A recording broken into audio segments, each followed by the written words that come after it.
چند وقت ازدواج کردین؟ بالا یه 2 ماه و یه هفته و 13 روز و 18 ساعتی میشه. تو نگه من هیچی نمیخورم آقای.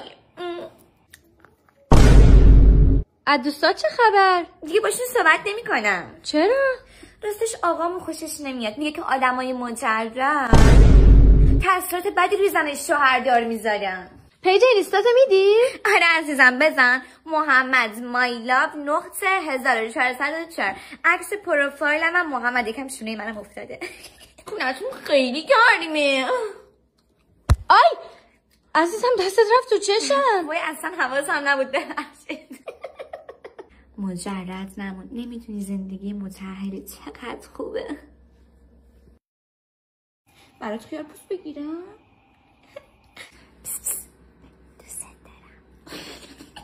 اوف خستم شد. خسته ای؟ هنوز ازدواج نکردی بفهمی خستگی یعنی چی؟ هی بشور بساب ببر بیار بکن بذار.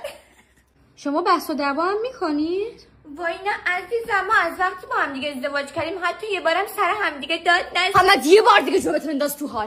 به خدا با همین جورم خفت میکنم محمد. به خدا